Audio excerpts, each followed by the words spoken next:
Hey,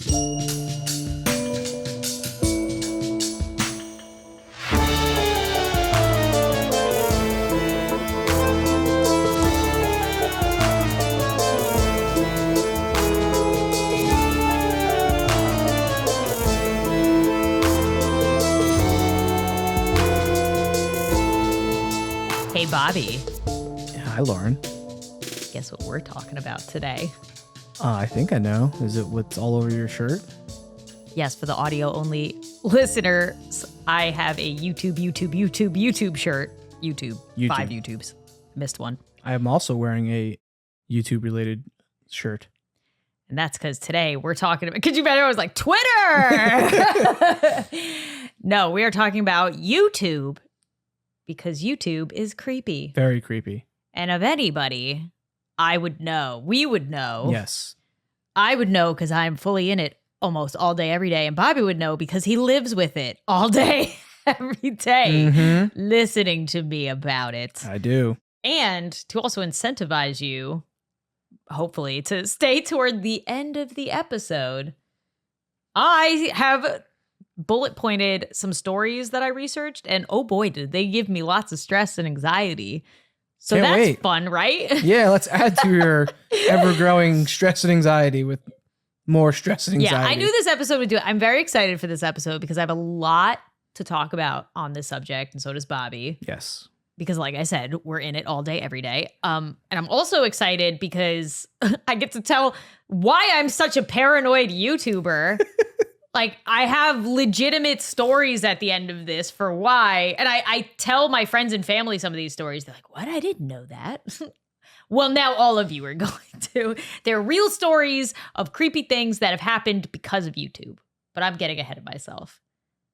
I feel like the first thing we should address for people who either haven't heard me tell this yet, I feel like I've said a lot of times on my channel how I started YouTube. But people might have either forgot or missed it or found us through this podcast and don't actually know. Should I? It was a cold January morning. Should I say it or do you want to say it from the perspective of I'll say it from my watching me? perspective. Because that'll be a new perspective because I'm usually the one explaining it. So, this took place back in late 2012, early 2013. Lauren was looking up a video game that she couldn't remember the name of. It was Fatal Frame 2 for the and she stumbled PlayStation across 2. a little known YouTuber called PewDiePie. Who wasn't playing Fatal Frame either. I think they just suggest, see, it's the YouTube algorithm already. It was already getting you back then. He was playing Amnesia. It was back in those days, if anybody remembers that.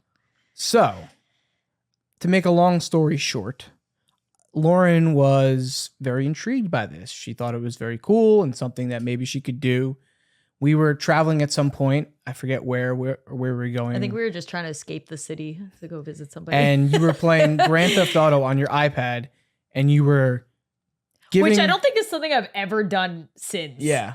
Who plays Grand Theft Auto? Yes, it was. You were playing Grand Theft Auto. But who plays on their iPad? I think it was just released, and I thought it was really cool that you could play that on your iPad, so I had to try it. You were playing on your iPad, and you were giving the reactions that were similar to how PewDiePie was reacting in the videos he had shown me since you had discovered it. This led to you being intrigued to want to start doing it yourself. You were asking me. I kind of gave you the nudge to start doing it, especially after seeing that. I'm like, hey, you're doing it. Just record yourself. Lauren was working in a very corporate job, and she went to school for film, so you wanted to kind of utilize what you had learned, and I would say it's worked out pretty well. You think? Yeah, I think it's done. That was a good choice. Oh yeah. Yeah, I don't regret telling you to do it. Oh, well, that's good. Even from me complaining about it all. Yeah, we were watching. I think everyone complains. That's the one thing. Misery loves company, so everyone likes to complain about their job. So. That's true. Yeah. We'll get into that because there's a whole aspect of that I want to touch on too. But yeah, that's how I started YouTube. And I think I got in at, I always, when people ask about how to become successful or how you specifically became successful, I always say, I think it was at the time that I started, it was half luck and timing and half hard work. Absolutely. So it's like, I think that's most successful people is I'd say good timing and hard work. Like I got in to the YouTube game. I got in when I wanted it to just be fun, first of all. So so either way I win. Like even if it doesn't do good, if I had fun, then that's all. That was my main thing. I had a job. So like I didn't need money or anything. I was doing it for fun and to like learn how to be a better editor and learn how to use social media in like a marketing sense, because that was like the first time I ever did that outside of college. And I thought it would help me with regular jobs. But yeah, I started when there wasn't many girls doing it. So I think that also gave me a little bit of an edge when I started. I feel like now it's super hard. It's super saturated. Oh, yeah. Everyone it doesn't wants matter. to do it. Yeah, it doesn't matter who you are. There's somebody that is like you doing it already. So you have to like, it is way harder. Now I feel like solely you need to have something. You need to like. You have to stand out. Yes. And it's the advantage is that you have a lot of people who've already come before you, so you can kind of learn from what they've done. Well, that, and also now it's not, when I started it wasn't known. Like nobody knew what that was. Yeah. We had to explain it when we first explained it to our accountant, he was very confused but intrigued, and now he gets it. Now we come to him with certain things like, oh, okay, yeah. Like most people, if I told that back when I started, people would be like, what is that? How do you make money? You make videos online? Now people come over and they're like, are you a YouTuber? Like the having started when it wasn't a well-known thing and not cool, quote unquote, is weird. Yeah. And then seeing what it's become has been one of the weirdest things. Some might say in the beginning it was very creepy. What was creepy? Just being a YouTuber. Yes, people just thought YouTubers were creepy. Yes. Like who sits and talks to their camera for hours? Look at these self-centered people. They think they're so special. I mean, it's kind of the same formula as podcasting that we said was creepy. Yeah. It's just anybody can say anything and put it out on the internet. Yep. Yeah, I'm basically talking to myself for hours every single week. Yeah. It's a weird thing. You're just talking to yourself with the... But technically, I'm not. The intent of others listening. A lot of people, I feel like, don't understand what daily YouTubers do. Yeah. Like what daily YouTube life is like. And there is a meme that's going around right now that's, I guess somebody on TikTok was complaining that being an influencer is harder than a 9-to-5 job. Ah, yes. And both of us have a lot to say on this, but I'm going to try and say it as constructive or as diplomatic as possible. I don't want people to take this out of context because I think it's, well, first of all, I think it's very generalized. Yeah. You can't say that being an influencer is harder than every 9-to-5 job. Yeah. And you can't say is it easier than being a doctor? Yes. Is it easier than working as a, I don't know. But what is the word? You have to define what the word harder is. Yeah. Is it like, does it suck? Then yes, a lot of 9-to-5s would fall into the category of sucking more than being an influencer. But harder, like you have to, like if I was doing on my feet, doing manual labor from 9 to 5 all day, that is harder than being physically an influencer. Harder. But then, you know. But I've had jobs where I was a 9-to-5er and I sat at a cubicle and did maybe 2 to 3 hours of work. And then basically, which is like the big thing right now. That's why I've always felt like sitting in an office from 9 to 5 was the most unproductive thing you could have your employees do. Mm-hmm. Like let them take care of themselves a little bit. They will get your work done. If you hired good people, I got my work done in a fraction of the time that I had to sit at that desk. Yeah, that was one of my big things was when I was working in like the corporate world where we met, was that I was so bored all the time. Because I would get my stuff done and then I'm just sitting there and it's like, let's go watch some YouTube videos. Basically what I did. So like, was that harder than my job? Absolutely not. Like I could say with 100%, that was not a harder job than what I do now, because now I have I daydream about having a 9-to-5 job sometimes at the end of the day when I'm like, I could just clock out at 5 and nobody's going to bother. I mean, granted, I was an assistant, so people bothered me even when I clocked out. I've never had a job where I didn't get bothered after, except for when I worked in retail. Then I didn't get bothered. The biggest thing that I can say is, if you are a successful YouTuber, where it is your main source of income, you are essentially working 24/7. Yeah, because your life is your job. You're always on. Anyone that's self-employed that runs their own business is pretty much working 24/7. Yes. I think the problem with that meme that went around is that people look on, oh, this person who's recording in front of their computer all day thinks it's harder than my job, and I'm a doctor, or I'm working construction, or whatever it may be, and it's this job is not harder than being a doctor. No. I think it was just worded improperly. I think it was worded incorrectly. I think influencers, and I'm covering influencers like TikTokers, YouTube, anybody whose job revolves around being a personality on the internet.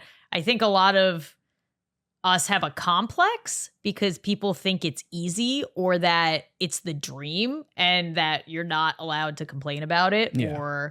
So to feel better, they basically like try to tear you down, being like, that's not a hard job. Like, how dare you say that it's hard? Like, how dare you ever complain about the amount of time and energy and effort? And I'm like very guilty of this, where I'll complain to myself because I'll never complain on the internet except for right now, or Bobby, and then feel guilty about it because I'm like how thankful I am to have this job, like this job that so many people want and allows me to be home with Melody and with you, and like, but just because your life is something, like, because you have a good part of your life that other people want doesn't mean it doesn't come with its own. Or harder. It's just. Yeah, I don't know. It's hard. It's hard. I think that it's like, I don't know if saying it's hard, like working a 9-to-5 job that you hate seems harder. Yeah. Because you don't want to be there. Yeah, exactly. Whereas like if I'm working insane hours in this job, at the end of the day, I still like what I do. Yeah. So I don't feel as drained at the end of the day. I don't know. Yeah, I think that whole meme is just like very generalized, and that's why it's causing so many problems. I think people think that being an influencer is way more glamorous on a day-to-day level. Because they see the finished product. Is. They don't see all the back end work. They don't see the research, how, they might see the 15-minute video that you made, but how much research, how many hours were you looking in, then the thumbnail, then recording, then it being edited, and then the back end, putting it up, tagging it right, titling it right, all that work that goes into it. It's not to say that that's harder than a quote unquote regular 9-to-5 job. It's still hard. Like you said, it's just a generalization. It's just a bad generalization that people took and ran with it. I don't know if it's harder. It takes more creativity and mental, I don't know, and just you're working for yourself. You're going to create your own problems, but at the same time, that's why I always think to myself, if I load my plate with too much stuff, it's my fault because I said yes to too many things. But at the same time, you always have these voices either in your head or like coming in your emails or who you work with. And they're like, you should be doing this because if you don't, somebody else will. Or you should be doing this because someday this is all going to go away and you'll regret doing. So it's like you do make your own problems, but you're also led to believe that like you need to do things that you don't actually need to do. And no matter how many times I load myself up with too much stuff, I keep doing it. I keep learning. I'm like, no, I'm not going to do this again. And then a couple months pass and I'm like, well, this sounds like I should do this. And then 3 other things come up and I'm like, oh no, I did this again. I did it again.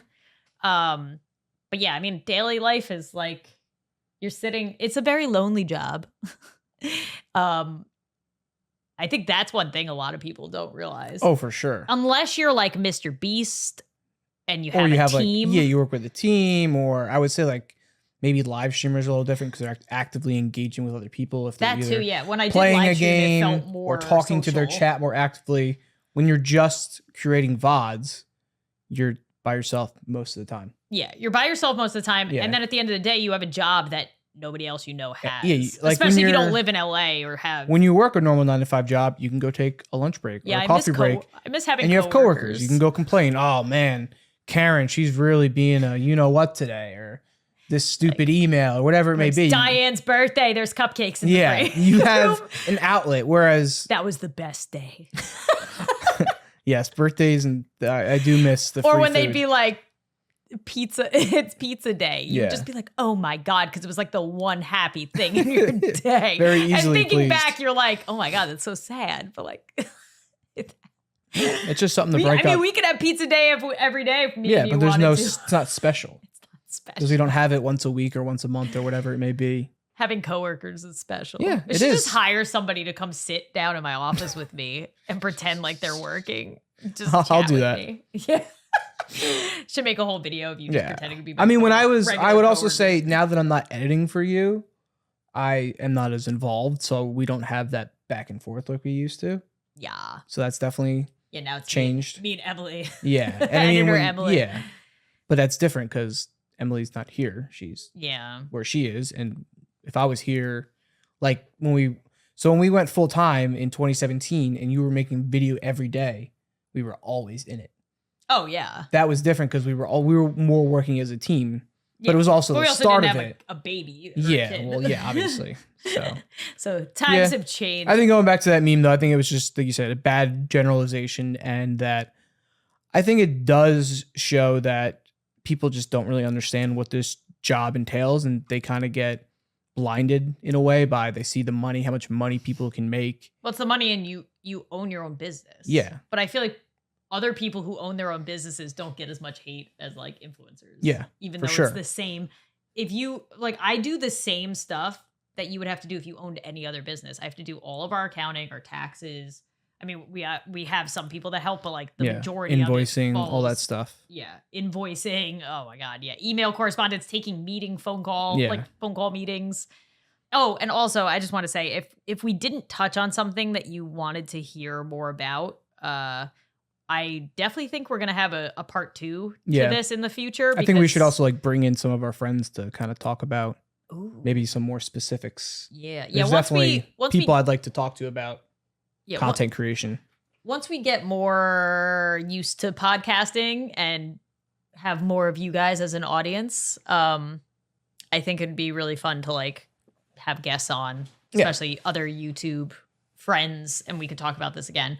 But yeah, let me know either in the comments or I forgot if we mentioned this in the first episode. We have a call-in number that is listed in the description of anywhere you are listening to this podcast right now. If you have any sort of scary stories, or if you want to leave questions that we can try to answer in another episode, then feel free to call that number and leave your scary stories because you could be featured in an upcoming episode.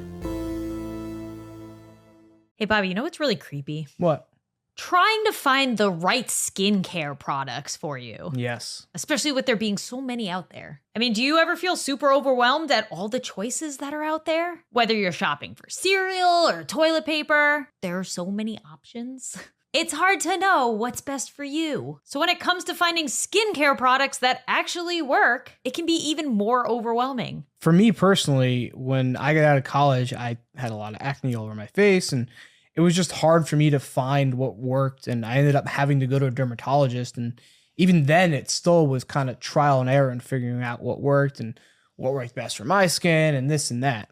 Yeah, I mean, like you said, finding skincare products that actually work for you is really complicated. And that's why we're excited to partner with Apostrophe, the sponsor of today's episode. Apostrophe is an online platform that connects you with an expert dermatology team to get customized acne treatment for your unique skin. Through Apostrophe, you can get access to both topical and oral medications that use clinically proven ingredients to help clear acne. Simply fill out an online consultation about your skin goals and medical history. Then just take a few pictures, and a board-certified dermatologist will create your first customized treatment plan. Apostrophe offers access to treatments for all different types of acne, from hormonal acne to facial acne. They treat breakouts from head to toe. When I was doing the online consultation, I actually found it very simple and very easy to do, and especially knowing that I was going to have a real dermatologist see my pictures. I took all the pictures of my face, my chest, my back, because I have acne and issues on my chest and on my back, and knowing that actual dermatologist was going to look at this and diagnose what products were going to work best for me,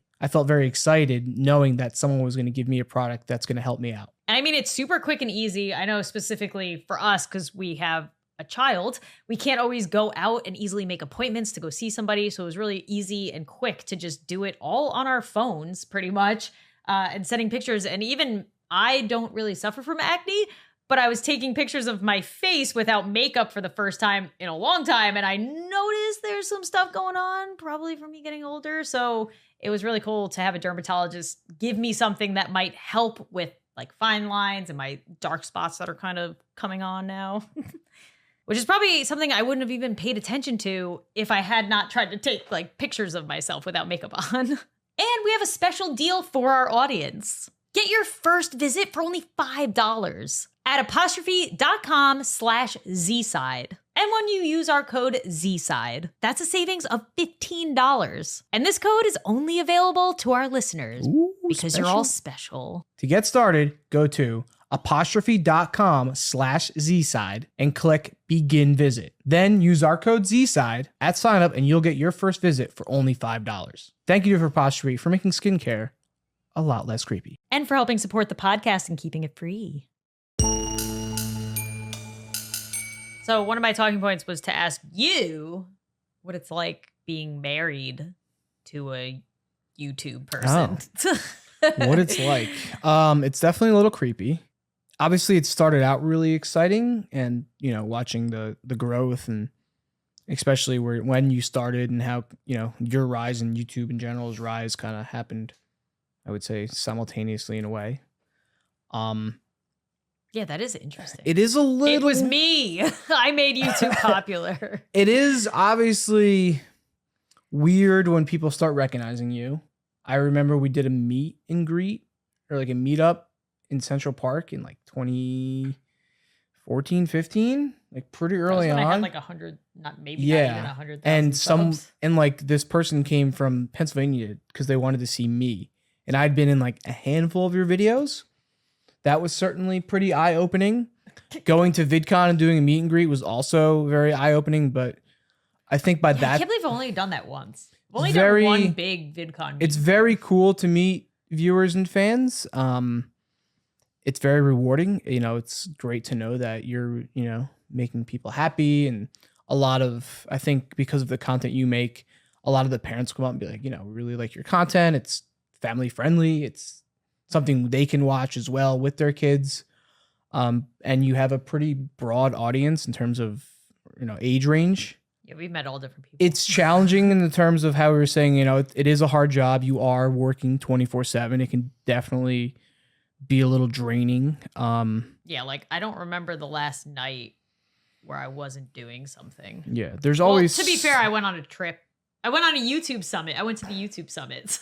So yeah. Even my trips are YouTube related. But yeah, it's been... Yeah, it's challenging at times, but it's also very rewarding. So it's not really a complaint. I think it's just...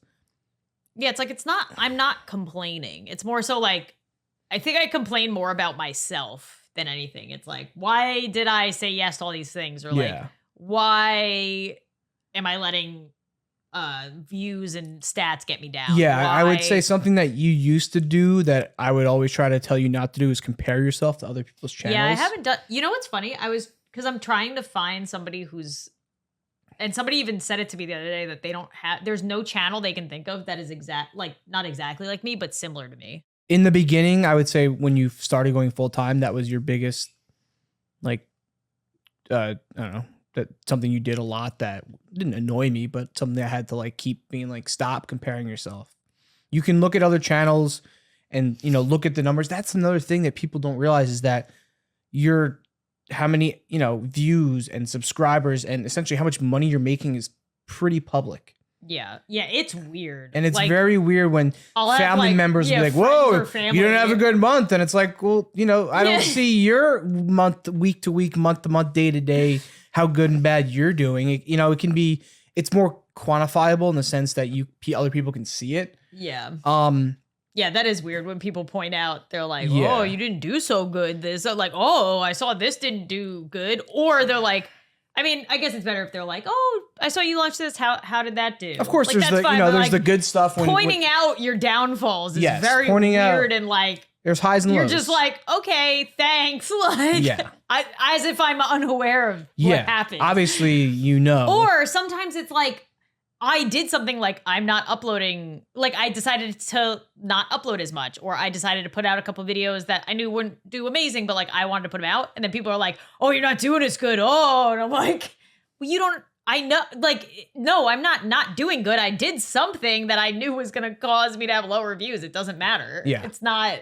I know it comes from like a I would hope it comes from a good place. Yeah, it comes from a good. I hope yeah, for the longest time, I think my mom just always thought my channel was gonna like disappear. And I was gonna so did you. I mean, I think a lot of YouTubers have that fear of like, oh, if I take a break, my channel's gonna die. It's like, no, you're fine. You know, depending obviously on your content. But I mean, I think it used to be that way, but now it's gotten more sustainable. YouTube values quality over quantity, and it used to at one point be quantity. It definitely used to be the opposite way, but it was 100%. That's when like series and stuff thrived, because the more you could put out, that's where like gaming YouTubers got huge, because you could easily pump out content without it. But now that there's so much content, it's like people value. And I try to explain this to people all the time, that like friends or just people in general on the internet that complain about their videos not doing good. And they're like, I'm just going to start uploading daily. Or like, I see people uploading twice a day still. I'm like, do you understand how much content is on the internet at any given time? Like, even I, as a viewer, have a problem deciding what I want to watch. Because there's people I want to watch, but if you uploaded like 4 videos and I only have one that I really want to watch, and then there's like one other really good video from another person, I only have so much time in the day to watch. Yeah. I'm going to choose like your one really good video, and then the rest are going to like have really bad views, because people just don't, you're not going to, I don't know. It's like, I think some people have that old mindset of like, the more I put out, the more I'll grow. Well, it's also that grind, like gotta grind, go work hard and do this, do that. It's like, yeah, but also like I tell people this all the time. They like don't believe me, but when I cut back, I used to do daily uploads, and when I cut back to like 4, I think at one point I was doing 4 a week after that. And I saw like the most growth I ever had from just doing 4 videos and concentrating a lot on those. YouTube is still a relatively new business model in its sense, and it's like all new media, new stuff, new things that come out. It's changing. It's, you know, year to year, it's constantly changing the strategies, what's popular, what people are watching, how people are watching. I mean, now we have shorts that are on there that are between TikTok and shorts. That's a whole new way to consume media, which I'm super burnt out on vertical. It was actually one of my talking points, is that I wanted to like discuss with shorts, is that I think it's a waste of time. I know Lauren and I have talked about this, that I don't think it's a waste of time. You mean as a viewer? As a viewer, yes. I say I don't think it's a waste of time. I think you're just distracting yourself, which is good at times. But when you're sitting in bed for an hour just scrolling through video after video, and it's not like you're watching a series of videos that connect. It's so random, and so every video is so different. I feel like there's maybe 1 or 2, like I can go through an hour of watching vertical videos, and there's maybe 1 or 2 that like I kind of remember at the end of it, and that's it. I don't want to tell. I'm like, where did that time go? Like what I could have used that time. But if I sit and watch a YouTube video, I almost always take something away, because I just spent 10 minutes on one thing. I don't want to tell people how to be entertained, but I do think, I mean, I'm guilty of it daily, where I'm just, I think everybody is. Everyone is. I just think as a society, we need to start kind of, and I know we do, we are aware of what we're doing, but it's like a drug that we just, you know, I take my phone and I'm just going to scroll mindlessly for, if it's 10 minutes, a half an hour, 2 hours, 6. I mean, I know people spend hours a day just scrolling through short form content. And I don't think I just don't think it's good for us. I think it's hard. I would say, because I enjoy making shorts every now and then if I have an idea. Yeah, it's not to say that they're bad. I just think that just having quick videos that you're just scrolling. I think it's bad that it's on every platform now. I feel like you can't escape it. Like if I want to go to Instagram and look up something, like I literally was on Instagram the other day. I wanted to just scroll, like see what my friends were uploading. And then like I wanted to search a recipe. Yeah. And then all of a sudden I found myself like scrolling through reels, even though like I was never supposed to be on there. It's just like, yeah, it's tough. It's like, and when you catch I finally caught myself and was like, this is not what I was supposed to be spending this time doing. Yeah. But I think to go back to like your question, what is it like? It's challenging, but it's also rewarding, which is just like being a YouTuber. I mean, yeah, don't get me wrong. Like there's way more good than bad of this job. For sure. Or else I wouldn't be doing it. Or else other people wouldn't. It's just, it's not, you know, like if people look at celebrities, whether they're athletes or movie stars, and they think they have this super easy, glamorous life, and you know, like the age-old saying, more money, more problems. I mean, the bigger you get, the more influence you have, the more problems you're gonna have, the more people that enter your circle that you work with, that you just, you're just taking on a lot more. So yeah, I'm very grateful and thankful that we have the life that we have. It's just, it's been a learning experience, and we've had to grow together. I always explain it that it's like super high highs and super low lows constantly. Sure. And there's like nothing that I've been able to do to like negate that. Yeah. I mean, you have help. We have a manager. You have a full-time editor besides me now. And I mean, I know Lauren's thought about trying to have someone do your thumbnails, and you have had help, but at the end of the day, you want to have your touch, your control. It's like the most important thing. Yeah, if there's any advice you want to take away from this episode, your titles and thumbnails are like the major thing that is going to dictate how your video does. And if you're looking to offload work, definitely start with an editor, because editor is number one. I think even Lauren was very apprehensive, and then I remember the first video I edited for her when I started, she's like, "Wow, this is better than any video I've ever edited." So.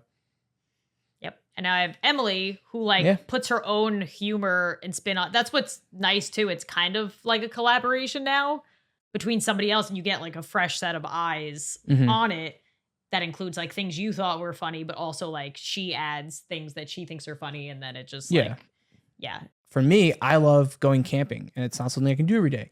I discovered camping videos. I discovered people recording hour-long videos themselves going camping in the woods, and I love it. Now, I'm sure most people who are listening to this podcast wouldn't want to watch that. Not me. But I love it. I can, for instance, when I was working at a desk, I can just have this video up, and it's like, oh, I'm in the woods camping with this person. And it's the same with like... They said that at the Creator Summit, actually. I don't want to say the percentage because I don't know the exact percentage, but they said it was a really high percentage of people that they polled that said that what they watch on YouTube, nobody that they know personally also watches. It was like a high percentage of content. Yeah, and there's because so many... Because it's all like niche. Like, yeah, it's niche, whatever you're... Yeah, you like watching camping content, but it's like on a lot YouTube. of your friends might... I don't watch. No one's... If you look at my YouTube feed compared to Lauren's, very, very different. I think also one of the very cool things about YouTube is that you can figure out how to do pretty much anything. How to fix something, how to reset the mileage in your car, how to... Yeah, I figured out how to turn off... I had like a check engine. Yeah. No, not even check. The tire pressure or something in my car, on my old car. Yeah. And I know that I had gotten it fixed, and I was like, oh, they must have forgot to turn the sensor off. So I looked it up on YouTube and turned the sensor off, so I didn't have to take a whole trip. It's another niche thing that these like how to do videos. Oh yeah, they're on there. This podcast stuff I'm watched. Sure most YouTubers use tutorials on how to set up a lot of the tech stuff. I used how to use OBS and your mics and all this people stuff. People always ask me, they're like, how do I they ask me for technical help. I'm like, do you know how many way better educated people there are on YouTube? I will say the one thing, like my dad was an early adopter of this, and he realized this quickly that whenever he doesn't know how to do something, instead of like, he just knows to go on YouTube and look it up because it's there. Whatever you need to learn how to do, I would say it's probably a 99% chance it's on YouTube. I've never, there's a video, I'm gonna look it up right now on how to tie a tie, and I've watched it a lot. I know how to finally, like, I've got it down now, but how to tie, let's see how many views this has. See how many views. I just want to see. Well, this one has 47 million, 100 million. Oh my God. 44. I think that's the one I used to watch. Yeah. So there's videos. So this is kind of like a good, whatever you like, whatever you want to do, go and do it on YouTube, because you don't know who's going to watch it. And it may not blast off with views, but there's videos on how to tie a tie that has hundreds of millions of views. So I was itching my nose. Yeah. But it's one of the very cool things about YouTube is that anything and everything is on there. On the flip side of that, though, you can fall down rabbit holes of very weird, creepy things sometimes, then waste a lot of time, or you're learning. Or waste a lot of time. Yeah. That's what I watch now. I watch video essays, they're called, on like the downfall of this YouTuber. Oh, yeah, or like yeah. the scam of this person. I was just watching one of those, actually. They always pop up. Yeah. I mean, it's a good and a bad thing, I think, when you get sucked into some random thing, a rabbit hole, but it could also be a good thing because you could learn more about something that you're very passionate about. So that's like my favorite rabbit hole that I go down every now and then is like the MLM rabbit hole. Oh, yeah. Like multi-level marketing is so interesting. Yeah. Conspiracy theories on YouTube are, albeit very entertaining at times, but also very creepy because don't really know how true they are. This was something that was going on a couple of years ago, was when they weren't sure how to like advertise to kids on YouTube. Remember that whole debacle? Well, they weren't sure how because there's like regulations. Correct. And I was on you the have to sense follow. that it should be allowed because at least they're getting advertised stuff and products that is for them. They're not getting like a heart medication or insurance commercials or whatever it may be. At least they're getting something that's for them. It's better than junk or I'm something just that's gonna inappropriate. step in here as devil's advocate.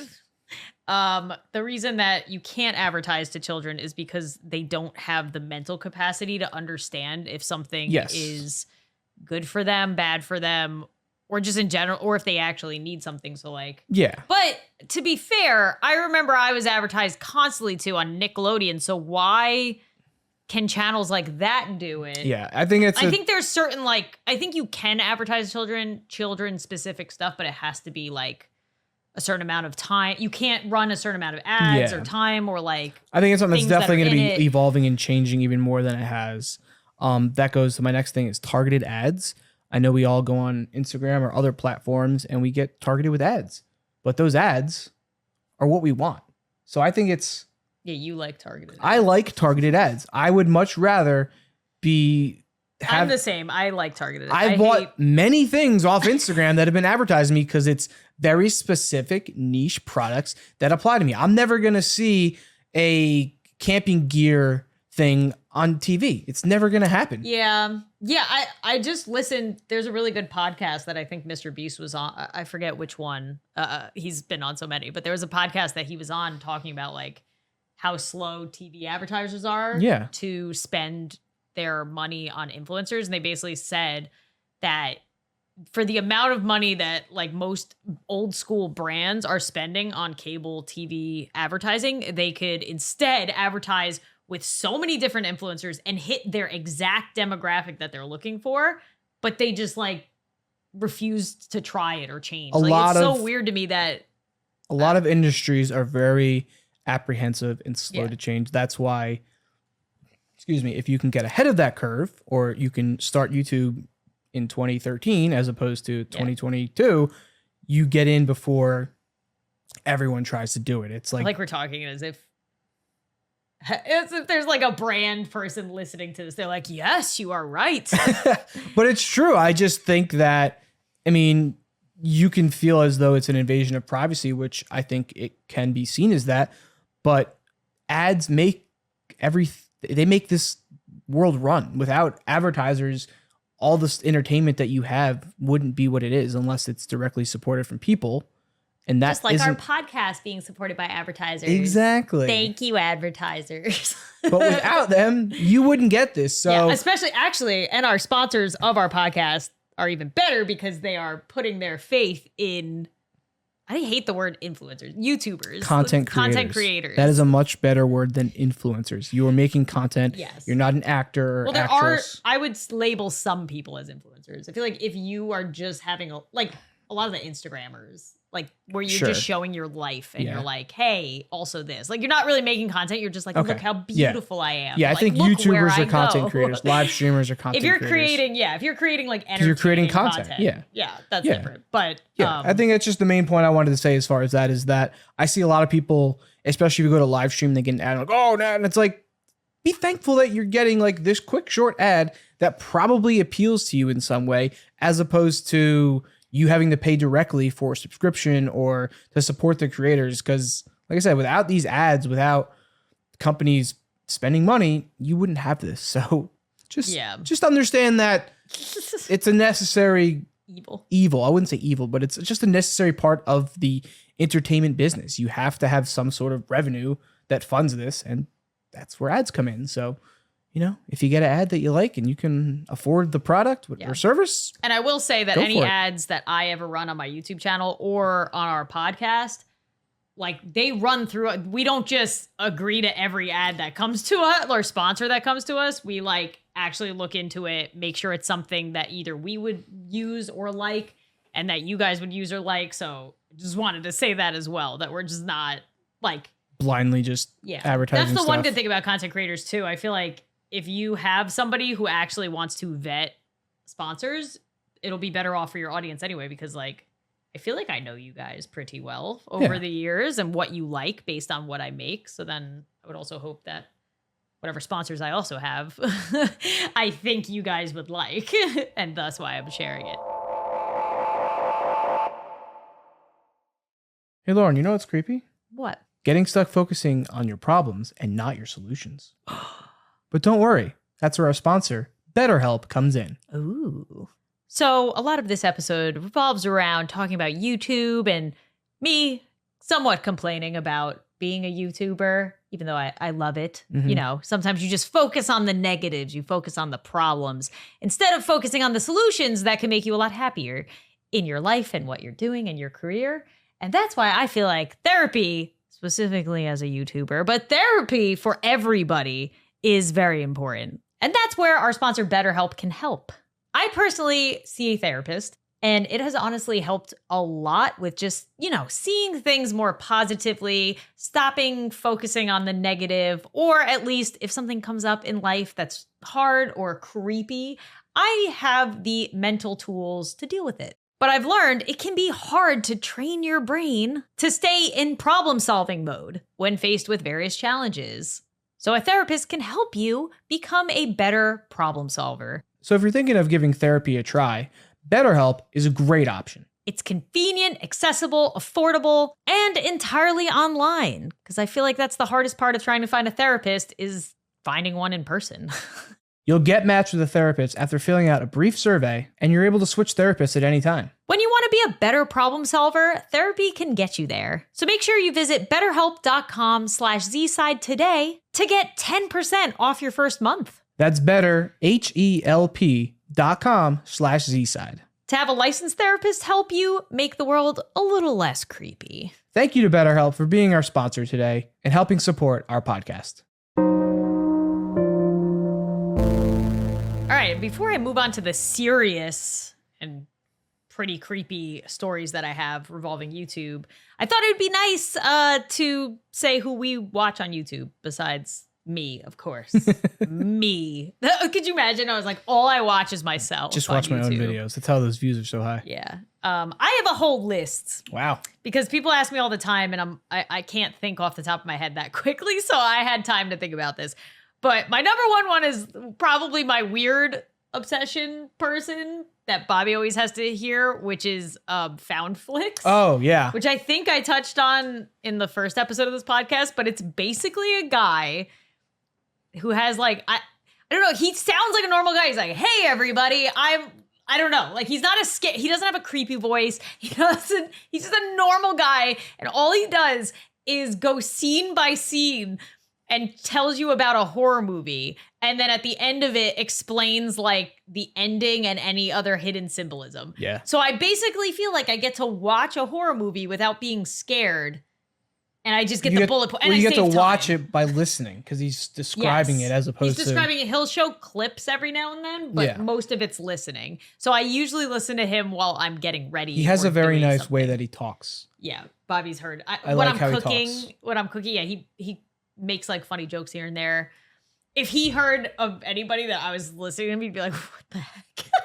Like, yeah, if you are interested in scary movies, but you either don't have the time to watch them all, well, I like I'm advertising this guy, or you want to just listen because you're too scared to watch it by yourself. Found Flicks, I highly recommend. He actually just posted a new video. I gotta. We also listen to Philip DeFranco. I feel like every night while we're eating dinner, Yep. just to like catch up on For a what long happened. time, I've listened to him. Yeah, for years. I even listened to him like before like in college, Yeah. before I even met you. But that was before he was doing a new show. So we listened to him, Cody Cohen, Noel Miller. We listened to a lot. Watch on YouTube. Then I have the three, Danny Gonzalez, Drew Gooden, and Curtis Connor. Yep. They all have similar styles of content, which is just funny commentating on something ridiculous. Oh, I've been listening/watching a lot of Moist Critical, aka Penguins on Penguin Zero. And going with that, also Mogul Mail. I feel like they both do the which is Ludwig's. They both talk about just like industry stuff going on. Mhm. Kara and Nate, we We got really into them Well, after Especially we during had the pan- after we had Melody, we really got Yeah, and during the pandemic, because they had so many like travel videos that yeah. was really cool to watch. If you guys like travel content, just wholesome, fun travel content, watch Kara and Nate. They're good. Then I have RT. Yeah, because you might be asking yourself, Lauren, none of these are gaming creators. I watch a weird array of gaming creators. I watch RT Game, Let's Game It Out, and Call Me Kevin, which are all pretty similar. Like they don't really use face cam much, and they center around. I feel like if anything, they're the most similar to my content without face cam, because they take a game and they do something really weird in it, and that's basically what I do. So I like watching them because they crack me up. The Try Guys, Yep. who are going through a rough patch right now that we're not going to touch on, but still love the Try Guys. Oh yeah, I remember when we met Eugene at one of the summits. I think when you had the shirt, and I remember talking that was to him the first one when he would like rank all the beers, and we were saying like, "Oh Yeah. man, I love that video." It's just we've met Eugene, and then I've met Keith and Zach. They're all super nice. I did not meet forget Ned. I did not meet him, and I don't think I ever will now, but that's besides the point. Still love the Try Guys, and I'm actually hopefully still going to be in a video of theirs coming up soon, if not out already. Jenna Marbles, I still really miss, Yeah, but I used to watch her all the time. definitely miss her videos. Colleen Ballinger, I watch her vlogs a lot because she has children and is a YouTuber and vlogs about it, and she's the only one I really know that is real with it, which is refreshing. And then I just put lots of video essays, which I said already, like the downfall of this YouTuber or the scam artist of whatever. Like I just love video essays on weird things. Yeah, I watch a lot of Destiny 2 videos from various content creators. Houndish, or as Lauren likes to say, Hamish. It sounds like Hamish. He's just kind of like does recaps of just stuff going on in the game. My Name is Bife as far as like the story goes. And then all my camping guys, Joe Robinette is probably the person I watch the most when it comes to that, but there's a lot of other people that I've come across throughout the years. And then it just kind of goes with what I'm into at the time. Golf, I got into golf, so I get a lot of... I feel like you don't have like set creators you always watch. I mean, there's just some, like I said, like Houndish as far as Destiny, Joe Robinette as far as camping goes. There's a lot of other people. I get chiropractic videos because apparently I like to watch that. It's still so weird. I know that's like a thing. Yeah. But I don't know. I don't get it. Yeah, I'm trying to scroll through my feed to just see if there's... I don't use my subscription feed. I wonder how many people... I feel like a lot of people don't use their subscription. I do. I used to watch a lot of music videos on YouTube. I think that's how it started for me. Or not music, live. Interesting. Live concerts. Yeah, I do not as remember much as you I doing used to, that. but that was kind of how I remember like starting watching YouTube videos, was finding like concert videos and whatnot. We're getting creepy. Oh, creepy. So I narrowed it down. So I'm gonna preface. There's 3 stories that I have, and it's funny because every time I would tell somebody one of these stories, I assumed that everybody knew about it because it was like public. So these are all like real things that happened and were in the news. So I assumed everybody had heard about it, but apparently people haven't. So I'm curious to know if you guys have heard about these instances or not. There is a side to YouTube that, especially for people like me who have anxiety, it causes even more like fear and anxiety, because with being popular on YouTube, you obviously also become more known in real life, and so I'm getting ahead of myself. There's 3 main reasons why I believe YouTube is a very creepy job and or platform. Number 1, which is the first story that I have here, is that it helps form parasocial relationships. And what that means is that somebody has some sort of feelings or relationship with somebody else without them knowing, if that makes sense. So A one-way relationship, essentially. Yes, it's a one-way relationship. So I could be making videos and somebody could be watching it hundreds or thousands of miles away and feel like they have some sort of relationship with me, either romantic or friend or any sort of relationship. Like you feel like you know me, even though I don't know who you are and I've never met you or know nothing about you. So it's a one-way relationship. And that happens a lot with social media people specifically because they feel more relatable and more reachable. Yeah. I feel like that. I mean, it's happened with famous people throughout the years, obviously, who are stalkers or people who think that they are dating them, but aren't. But I feel like it happens even more so now with social media people. But basically, the scariest bit of that is you have absolutely no idea who's watching you. Like you put this stuff out on the internet and you hope in your head you have this idea of who you're making content for, but you don't know who's actually watching you. Which brings me to the first story. I'm going to kind of look at my phone because there's some details that I need to make sure I get correct about this. Alrighty. But the first story is about the house break-in of the slow-mo guys, Gavin Free and Megan Turney. A man named Christopher Gills, armed with a shotgun, drove 11 hours from his home to this YouTube celebrity couple's home. So 11 hours. I'm pretty sure when I looked at more, I couldn't find the exact details, but I'm pretty sure this guy like didn't take breaks or anything. He literally like got in his car, drove straight there, wore a diaper, and just had this in his head that he was going to get to this couple's house, like no matter what. Like he wasn't going to stop. He wasn't going to do anything. He was just going to go. So he drove 11 hours from his home to Gavin Free and his wife, and his wife's home in Austin, Texas. And his intention was solely to kill Gavin Free, who's the husband and one of the stars of the slow-mo guys. So in the early hours of January 26th, Gills shot through a glass door and entered the couple's home. I believe I read it was about like 3 a.m.-ish. Upon hearing the gunshot, Turney and Gills hid inside their closet and dialed 911. So the cops took about 10 minutes to get there. So they were in their closet hiding from this man that they had no idea why he had broken into their house or anything at this point. They had to hide in their closet for 10 minutes. While doing so, this guy Gills, being unable to find them in the house, returned to his car and attempted to drive off. While still in the driveway, however, Austin police arrived and ordered him to stop. In doing so, Gills shot his gun while in his car, and an officer returned fire. Gills died from his injuries, but the medical examiner was not able to officially determine whether he died from police gunfire or a self-inflicted wound. Wow. Now, the craziest part, the more detailed part about why this all happened was the guy Gills who drove there, he apparently had developed an obsession with Meg Turney, Free's wife, and had notes on his phone that included one that said, "I want Gavin Free to die alone with no children."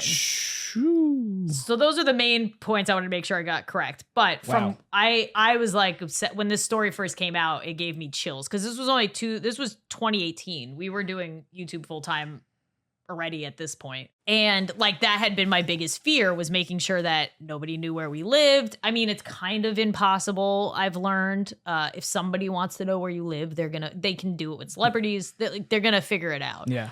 But that's why we have a really good security system and a lot of other things to make sure God forbid that ever happened. But like this I remember he went on interview, like they took their time obviously, but like they said it messed them up so much that yeah, for sure. He did an interview where he said if somebody could go back in time and asked him if he wanted to do YouTube, knowing that instance would happen again, he said he wouldn't have done it. Like that's how badly it messed him up. I can't blame him for that. And I was like, and that hit me hard. I was like, oh my God. Like, so yeah, that was a real thing that happened. A guy became obsessed with that's the craziest part. Not even the person who was like mainly on the internet, like not even Gavin, who was a part of the slow-mo guys. It was, they had seen his wife and got obsessed with his wife and he wrote like manifestos that they found. Jeez. And he had it in his head that Gavin didn't deserve to be with her. He deserved to be with her. And his whole plan was to go there, kill Gavin, and then basically kidnap the wife and take her with him. Yeah, that's to be with him. That's absolutely terrifying. And like that's even like, and a home break-in alone is terrifying if you know somebody's coming in to like steal stuff from you.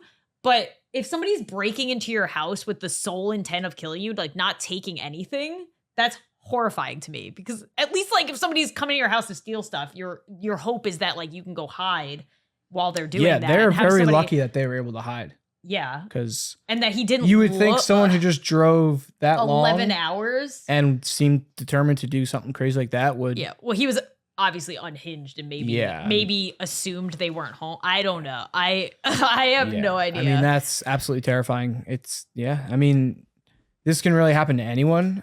I mean, anyone can like. I mean, another story. It's not on my list because she started as a YouTuber, but she became a famous like singer.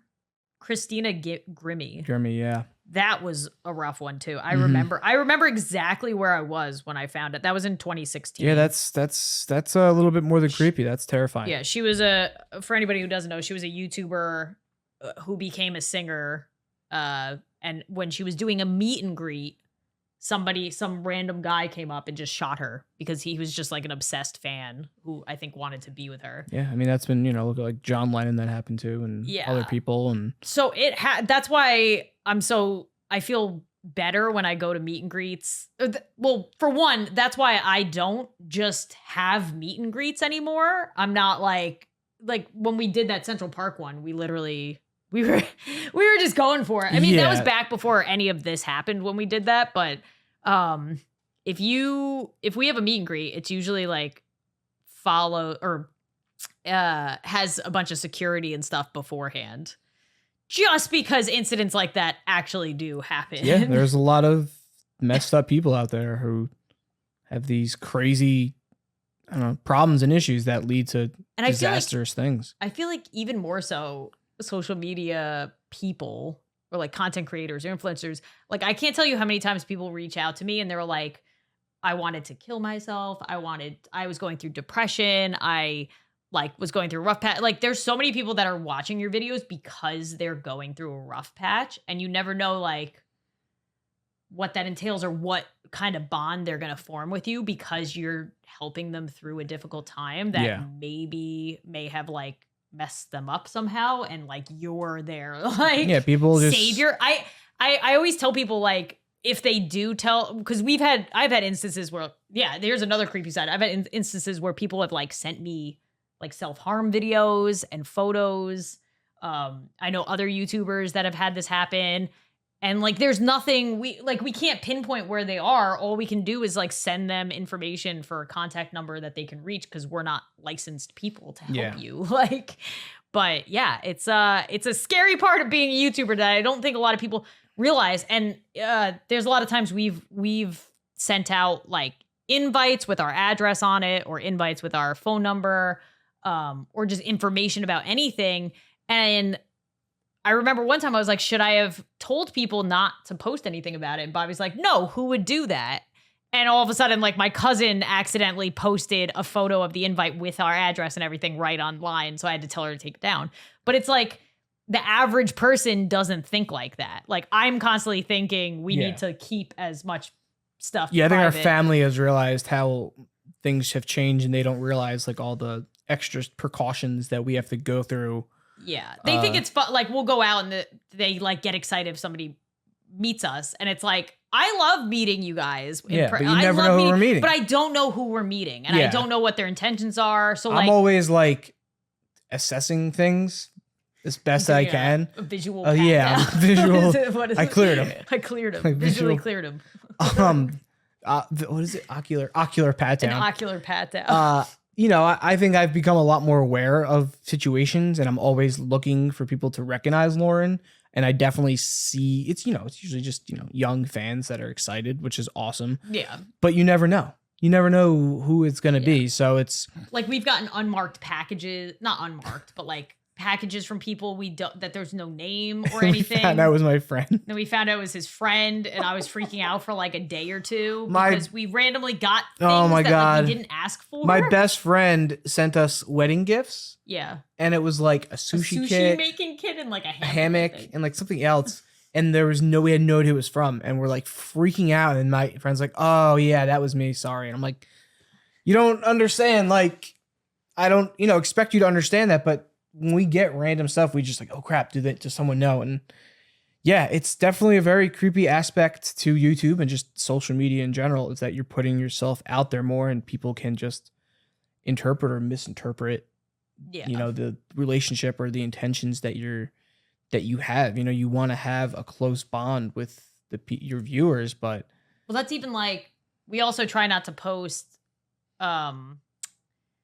if he's away, like there was one time Philip DeFranco that we said we watched, his wife, he tweeted out or something that he was in Vegas, I believe. And that night, coincidentally, somebody threw a brick through their home window when his wife and children were at the house, and luckily like set off the alarm and they ran off. But she said like it was way too coincidental that the one night he's gone and said that he was going to be gone overnight. That happened. Like that could, but like it's kind of coincidental. There's just a lot of extra steps. They probably thought nobody was home and maybe thought they could break in. I mean, I'm sure regular But that's why I celebrities- tell you all the time, if you go overnight somewhere, don't ever say like how far you are or like if you're overnight or like. I just have resolved to just not, like, if I come home, I'll post some stuff, but now I know. Like, it's always, I know it's very easy for me to know, but then if like a friend tags me in something, then it's like, oh no, I start worrying about it. But yeah, it's just these are like the unintended consequences. These are the things that results. You don't think about being a YouTuber. Yeah, so these are truly the creepy aspects that can be creepy, but can also end up being terrifying. So yeah, it's like they're cool because you're like, oh, people love my content, they want to say hi, and like it's cool to be recognized, but at the same time, it's like, especially if you have anxiety or child now, it's like not as fun as you thought it once would be. Yeah, these are just the unintended consequences that have arisen and evolved from just, the social media and YouTube. But point number 2 is you tend to get blindly hated by people. And I don't want to generalize. Like, obviously, there's some people online that suck and you can hate on them. That's like, there's people I don't like online. I don't spend my time hating on them because I feel like it's a waste of time and mean. But of course, there's people online that I'm like, oh, I hate that person. Who's that guy that everybody hates? Andrew Tate? Is that what his name? Yeah. Yeah, like him, sure, yeah. But even still, don't send him hate. Like, it's not helpful. It doesn't do anything. No. Anyway, but there's a lot of times that just like existing as a YouTuber, when you get to a certain place, is like you get hated on for no reason whatsoever. It's just jealousy. Most of it's like somebody being jealous that like they wish they had that job and they don't, or maybe they're working a job they hate, or maybe they think you, I don't know, don't look deserve better. this, Yeah, look better than they do. Like just something that you have. Most of the time, it's something that you have that they're upset about, and instead of like trying to fix that within themselves, they feel better by just like bashing you. Yeah, that's why I always tell people, and they're like, "How do you deal with hate?" It's like, well, I don't go around leaving hate on people, and it's because I'm happy with my life and myself and whatever. So I feel sad when people spend their time going around on hating on me. I'm just like, I know I didn't do anything to like provoke you hating me.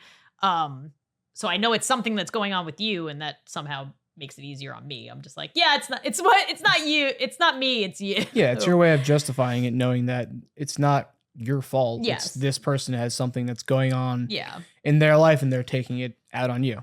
Yeah. Which is always sad. I always try to be like, I hope you figure out whatever's making you unhappy. Yeah. I mean, you see it all the time on social media. Yeah. It's just, but it's the same thing about the 9 to 5 meme thing Yeah. we were talking about. It's like, or people just think it's unfair. Like it's unfair that you get to live this way or have this job. and a lot of people are like, oh, I worked hard too. Why don't I have your success? And it's like, that's the world. The world's not fair. It's not Don't my take it. fault. Yeah. Don't take it out on the people that have success just because you don't. Try to figure out how to be better. Yeah. But what comes with that also is like when something happens, like the story I just said before, it's kind of this like aura of, well, you should expect that or deal with that because comes the territory. Which is weird because as a YouTuber, specifically like somebody like me who started before all this was like a thing. Like when I started, nobody was like famous for being a YouTuber. Like people were like known, but it wasn't like a big thing. So it's kind of like I didn't choose to like be famous. Like, and even if I quit tomorrow, I would still be known. Yeah. For a long time, if not forever, for some people who watched me forever and like know, like I know YouTubers that I watch that don't upload anymore, and I still know who they are and what they look like, and I search them every now and then to see where they're at. But like, yeah, that's weird too. When people like when celebrities got their nude photos leaked and people were like, well, you know, it kind of comes with the territory. It's like, well, no, like that you're basically saying they deserved it. Yeah, like, exactly. They don't. It's not a reason. It's basically like asking a girl, like, what were you wearing? Yeah, it like, doesn't justify like the means just because somebody else decided to do something evil. Yeah. It's like justifying it. It's like, well, you know, you should have had a normal job. Sorry. But yeah, so story number 2 isn't as long, but it's about, which I don't know if you know more about this than me, but it was the Roman Atwood cyber stalker situation. So I'll just read what points I have first. But so after taking a hiatus from YouTube, Roman Atwood and his wife Brittany revealed that multiple individuals targeted his family with serious harassment. The stalker's actions included calling, and by the way, these people have children, like young children in their house. The stalker's actions included calling in a bomb threat to a family funeral, changing the family's mailing address and car insurance policy, and sending pictures taken by their home security system to the family's cell phones. Like basically screenshots of what they're doing being sent to them like some sort of horror movie. The stalkers also sent the family texts, Discord messages, and voicemails threatening bodily harm and death, even after changing their personal information multiple times. I don't think there's a resolution to this one. As far as I know, I think they said they caught the guy. I thought they said they caught him, but they weren't allowed to say anything. They caught him, they moved, they did, like, I think the FBI was even, like, stop making content, essentially. Yeah. Yeah, I know the FBI got involved. Yeah. Like, well, yeah, I mean, there was serious threats and invasion of privacy and stuff, yeah.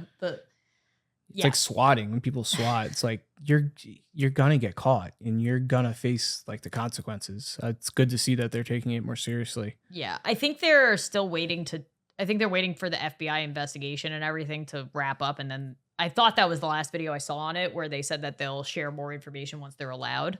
But that's crazy. I do remember hearing a video where like he said the cyberstalker would even like control their thermostat. Mm-hmm. And they have a house with small children and they're controlling the thermostat while they're sleeping at night. Like, it's terrifying. Roman Atwood is like one of the most tame YouTubers, I feel like. Yeah.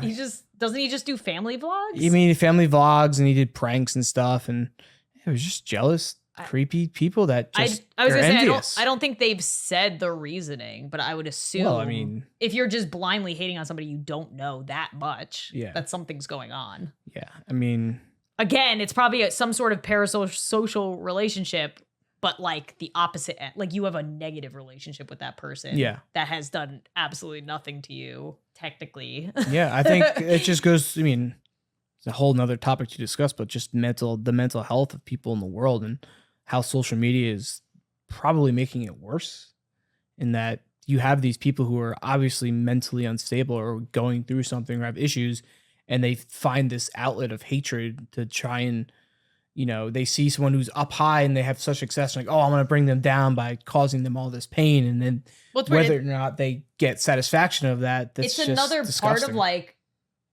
you're the reason why my life is bad. Yeah. Which I also, is a whole nother category. I feel like is a thing that like a lot of people try to turn on one another instead of like the actual things that are causing problems. Instead of blaming like the actual source of a problem, they're like, it's this person's fault. Yeah. They have this and I don't. And it's like, no, it's usually not the individual's fault. It's something else. But that's a different topic completely.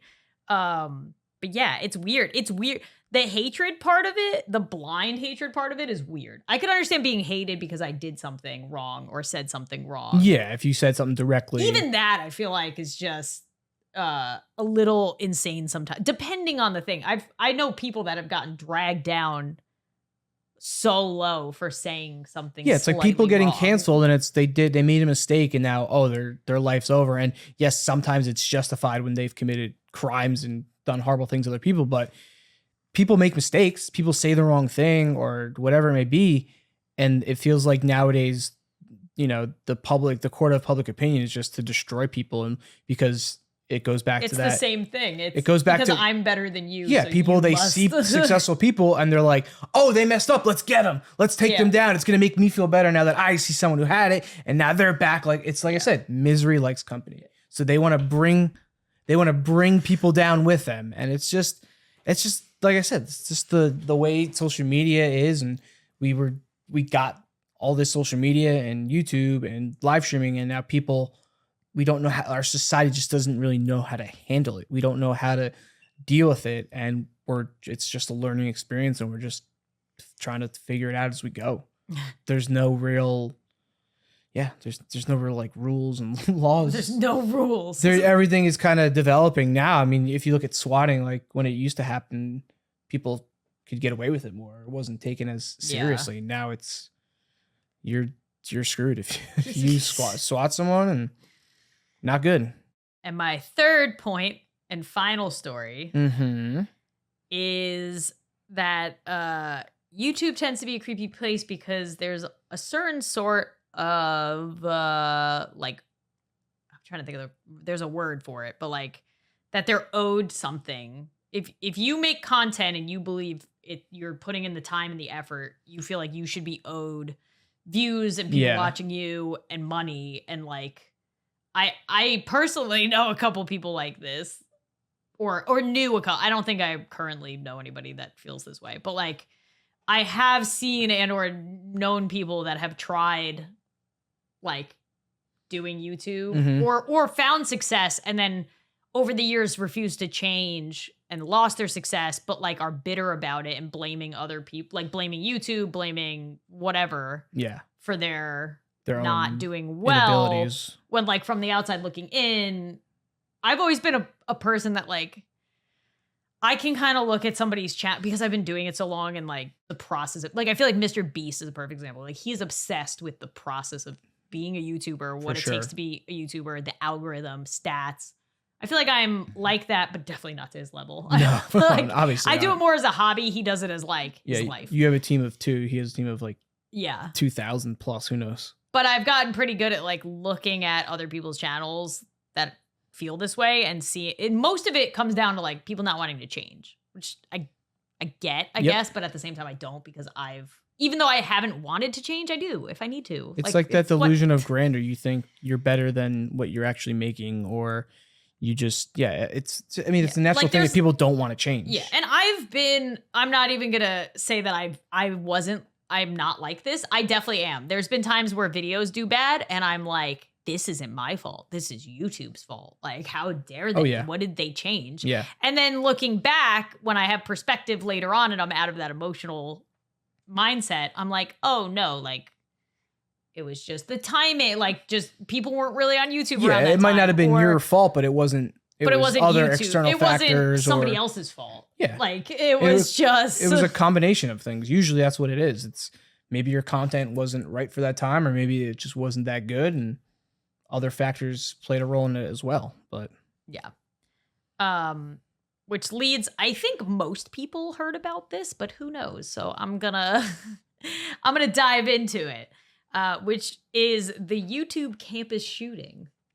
If you don't know about this, you're probably like, what? When did this happen? This also happened in 2018. That was the same year that the slow-mo guy, this was later in the year after the slow-mo guys incident, which is crazy. I don't know what was going on in 2018 with YouTube related stuff, but so on April 3rd, 2018, at approximately 12:46 p.m., a shooting occurred at the headquarters of YouTube in San Bruno, California.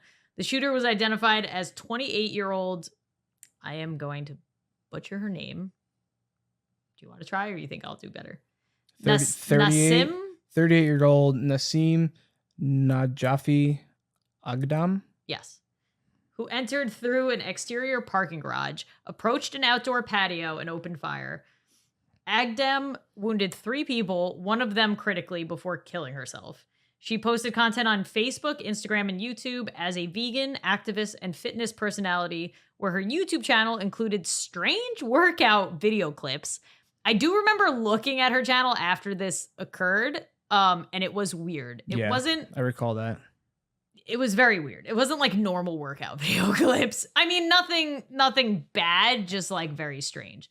Graphic anti-animal abuse videos and vegan cooking tutorials, which I just wanted to point that out because I'm going to touch on that later when you find out the motivation behind this.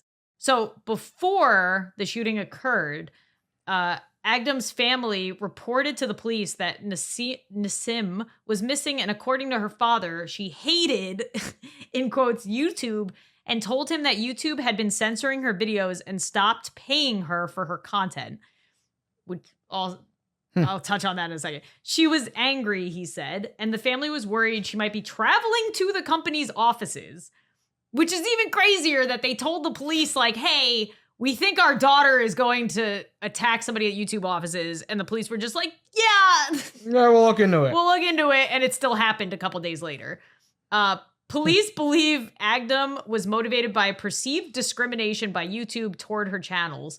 She complained about the company on her website, writing that YouTube filtered my channel to keep them from getting views, and that the company had demonetized most of her videos. Okay. This also just brought back memories of mine where there was some people, and specifically some YouTubers, like not big YouTubers, but smaller to mid-sized YouTubers that were, do you remember this? I think so. They were not justifying what she did. First of all, I just want to say luckily, nobody at YouTube died from this. There was 3 people shot. All of them were wounded and survived. Except for her, but that was self-inflicted. But a lot of people were justifying this on Twitter. And I remember I had to get off Twitter because I was like, what? Yeah. Like they were saying, not that they understand or that anybody should go shoot somebody because of it, but that they understand where her hatred and anger came from. And I was like... That she was like bringing attention to the issues. And it's like, yeah, that's not the way to do that. Yeah. That's not constructive. Also, her channel had... Which every YouTuber should understand by now. If you have graphic, I don't care if it's animal or people, if you have graphic videos on your channel of an animal or person graphic content being killed or hurt, it's graphic content, yeah. Yeah. Like, I don't even know if, because this is going to be going on YouTube and we're talking about it, this might even get flagged. I understand the rules of YouTube now. But... Again, that's just like, it's like this, it's like grandeur. Delusions of grandeur. Yes, that's what I was trying to say before. It's like, because you see all these other people being successful and because you think you deserve to be successful, if you're not, it's not your fault or something you're doing, which it not always is, but also it's not owed to you. You're not owed this. Just like if you're a really good sports player, you're not owed to be like in the NFL. That happens NBA. all the time. It happens all the time. People get injured. Someone else injures you and you're done. And it's like, it's unfair, but that's life. Yeah, or even you're really good and you just never got the chance to like go show what you were made out of, like in college or whatever. Like it sucks, but it's not like somebody else's fault that you didn't get there. I mean, sometimes maybe if you got hurt. It kind of is, but it's not like you can just directly blame others for your... I just don't understand the mindset of like even trying to justify somebody going into a building and being so angry that they try to kill somebody who has an absolute, and on top of it, employees who were out to lunch that had absolutely nothing to do with what is actually happening with the algorithm and stuff. Well, I mean, that's just what crazy people do in general is they can't solve their problems. So they think they can go attack someone who's linked to it and that will get their problem, their attention or whatever it may be. It's just, I mean, I know it's all mental illness. Yeah. And it's issues that need to be addressed somehow, especially in this country, but Yeah. This YouTube has... It's like nobody wins. It's like I feel bad for everybody because I know even the people who did like evil things, most of them, if not all of them, have some sort of mental thing going on that went unchecked. And well, this episode got dark. It got dark right there. I knew it was gonna. But it goes to show, I mean, there's a yin and yang to all things. YouTube is great for all the content and that it provides and all the good that it does. Charity it makes money for, but then it's got some evil, dark, creepy sides to it where you have people like that who think... Yeah, I think you have to be a lot tougher of a person to do this job for the long haul than I think most people realize. Oh, you need to be tough enough and strong enough to like stick to the hours that it entails to like be successful for the long haul. It's not a job that you can just coast. Yeah, you can't coast. You can't just coast. You can't just do the same. There's portions of time where you could coast if you find that niche and you know you can like do a, sure, but eventually you have to change and pivot. Yeah. And then that takes a lot of time. You have to try if you want to be good for the long haul, you usually have to like add in some other sort of revenue source or diversify in the event that something happens, like, and your revenue changes like or anything shuts down. You're not going to grow as a person in a channel if you're not willing to change and adapt and evolve and grow. I mean, that's just life and everything. It's Oh, you need to be, I was going to say, you also need to be strong enough and hard enough to take criticism and not let it affect you mentally, which is also very hard. And a lot of people can't do that. I also have days every now and then that one will get to me for a little bit, but then I move on. Yeah, you get a million nice comments, but it's always that one bad comment where you're like, what? What did they say? They didn't like it. It's like, And you have to be strong enough to not let the anxiety and stress overtake you when you think of things like, oh, somebody could like come to my house uninvited with possible bad intent. And even the good, like there's even people who don't have bad intentions that go to YouTubers' houses. And it's just scary. Where like it's parents will bring their kids and stuff. And they think, oh my God, I'm so glad I haven't heard about that happening in a while. That was like a thing going on in LA where parents were just bringing their kids to YouTubers' houses. It's like, and then demanding that the YouTubers say hi to them or do whatever they wanted because it's their children that are the reason why they're successful. And it's like, yes, your audience is a huge, like a big factor of why you got to where you are and why you have this job. But like, it doesn't mean that you're like not a human anymore and you can't have your privacy or, it's weird. It's a weird world. It is truly a creepy world. YouTube is creepy. Yeah. But yeah, hopefully you guys got to see both the good and the bad side. Did we go through enough good points? Such a low at the end of this episode. No, we talked about a lot of the good stuff. Even though that's the whole point of this podcast. No, we definitely talked about the good stuff. And should we sandwich it in? I love getting to entertain all of you guys and get to make really cool content because it makes me really happy. I'm glad that I have a job where I could be with Melody as much as I get to be, even though I'm working a lot around that still. Yeah, and even from like a viewer perspective, like I love that all of the niche things that I like are there. I don't know. YouTube's like the main thing I entertain myself with it's definitely all day, every day. So it'd be interesting what my life, like what I would be doing otherwise without it. Yeah, it really is like has provided, I think most people probably now, I feel like a majority of people probably get their entertainment from YouTube. Yeah, well, I know at least the younger generation. There was a poll, the number one brand among Gen Z was YouTube. That was number one. Sounds correct. And I was like, yeah. I mean, I don't see anyone else taking that over. Google is such a dominant beast because of its algorithm and its advertising, and it just has so much. And I know other companies have tried and are going to keep trying to get a piece of that pie, but YouTube is what it is because it's a beast. You can't knock it. It's a beast. But I think that's a good place to end. I feel like this is a longer than usual episode, but I knew it would be because I have a lot to go. I still have more I could talk about. I feel like we kind of just scratched the surface of like the intricacies. Well, it's a good place to start. Yeah. Maybe we'll get some more. Yeah, let us know what other things you would like us to talk about in the future, and maybe we'll, involve some guests that we can have on and talk to them about it. Yeah. Like I said last time, please make sure that you review us on Apple Podcasts, Spotify, wherever you're listening to us. Please review us 5 stars, especially if you're still listening right now and you made it all the way through. That must mean you like us enough. But make sure you follow us, subscribe, and all that good stuff. And as always, we'll... No. And remember... Oh, I was about to do my YouTube outro. And remember... Then you say, right? Or what do I say? Remember everything. No, what was it? I thought it was... We forgot. Do you remember what it was? That you said. What do you think it was? I guess I'd remember everything's creepy. I don't know. I'm going off what you said. And remember, Lauren, everything is creepy.